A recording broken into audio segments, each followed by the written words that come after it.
again, a big part of this World Series run and turnaround that happened in this organization, and was excited to potentially work with him and this core group, but also really excited about the new acquisition in Brandon, and what we needed was an outfield production, obviously, and Brandon's definitely going to provide that. Left-handed hitter, all the things that we were looking for. I think he's going to provide some leadership in that clubhouse. Had some really good conversations with him lately, and so he's excited, we're excited, and I think he's going to really be helpful, especially at the top of the order. Yeah, he definitely has a lot, but I will tell you that it's all good. I mean, he's very intentional. He has a lot of substance behind what he's whatever topic we're talking about. He's very intentional. You can tell with his relationships, whether it's with coaches, front office, teammates, getting to know him. He's really driven, and he feels like he has something to prove every single year, and definitely feels like he has something to prove this year after the trade.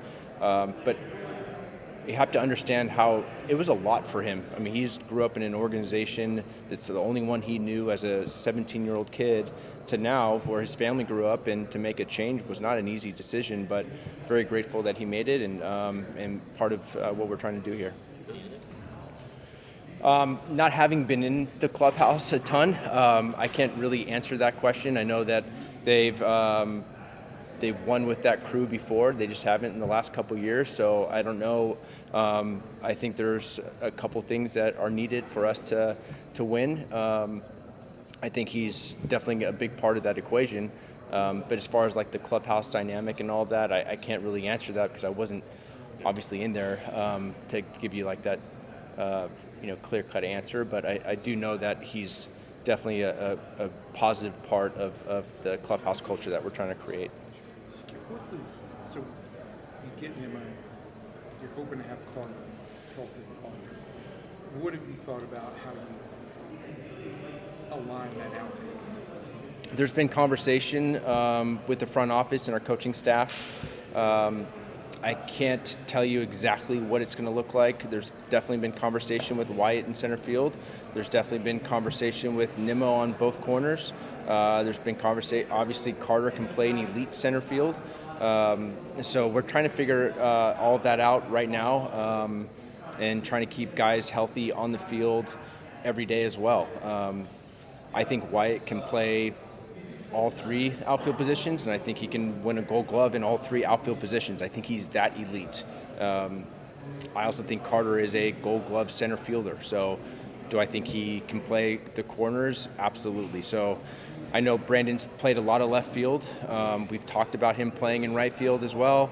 He's open to both. But trying to get these guys healthy on the field and productive for 150 plus is the most ideal situation for us. Trying to figure out how we can do that with Carter is a big thing for us. And I don't know if everyone has the answers right now to keep him healthy the entire year, but I know he's absolutely trying to do everything he can this offseason to prove that he is that guy that can hit righties and lefties, and an everyday player, and get back to where he was in 2023. What is your, early evaluation of the second base situation to this point?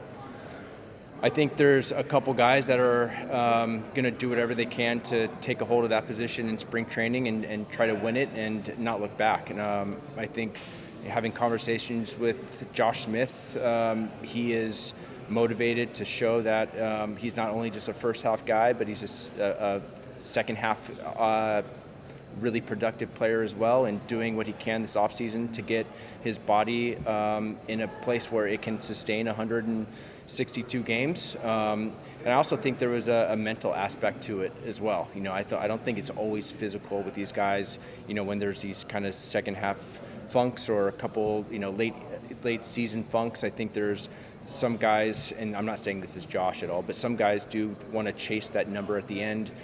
They're trying to have a really successful season, and they're counting down the at-bats or the innings pitched or whatever it is. I think there's a lot that is normal for a younger player to start chasing things that they shouldn't chase, that they weren't chasing at the beginning of the year.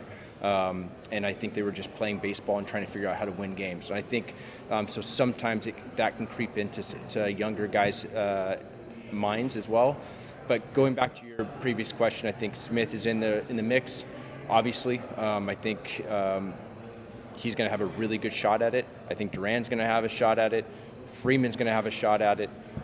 So we have internal options. There's no doubt. Now, is it a platoon? Is it a everyday situation? I don't know really what that looks like yet.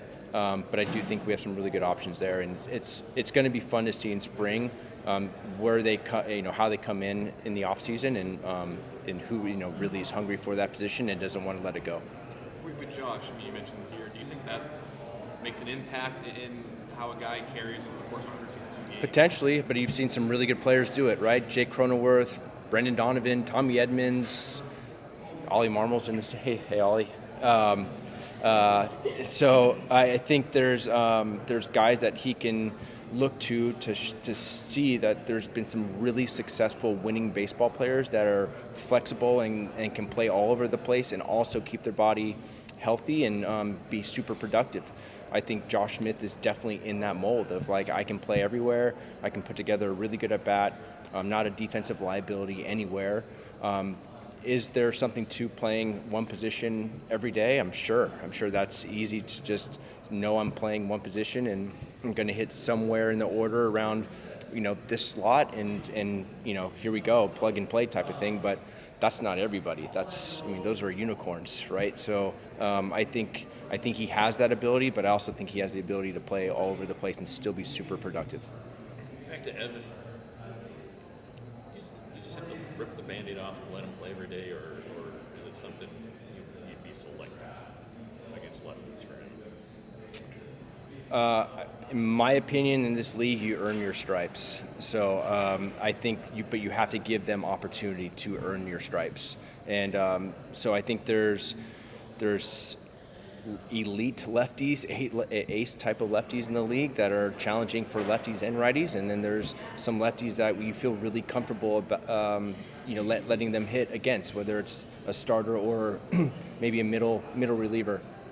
But I don't think it's. I think you earn your at bats in this league. Nothing's given, and I think he understands that, and I think he's out there to prove that he can play against lefties. But again, you have to give him a little bit of an opportunity to do that, to produce. And I think Brandon is a very good example. Like, he has been really good against lefties the last few years because he's worked on it and he's had runway and he's hit them at a high clip on base and slug, everything else. So I think that's where Evan wants to become or wants to get to and become. But at the end of the day, it's going to be up to him if he can do it or not. Skip, gambling has become such a big topic in the league for obvious reasons. As a manager, do you feel like you play any role in making sure nothing like that in the house? Yeah, I think we have that discussion every single spring training. Somebody reads about the pros and cons of it. I know it's more prevalent in today's game, and you see it on billboards all over the place now inside stadiums. But I think it's always a conversation in spring training. I do. Jake's one of my favorite human beings, not just players, but just an unbelievable person. And he was really, really good for us in Miami. I think he wanted to get off on such a strong, fast start to justify the trade that I think it worked against him. And then he's fighting and trying to get 4 hits every single game and becoming somebody that he wasn't, and which I think he was trying to play catch up the majority of the year, and then he got hurt, came back maybe a little bit too early, and then here you go on a kind of rougher year for his standards.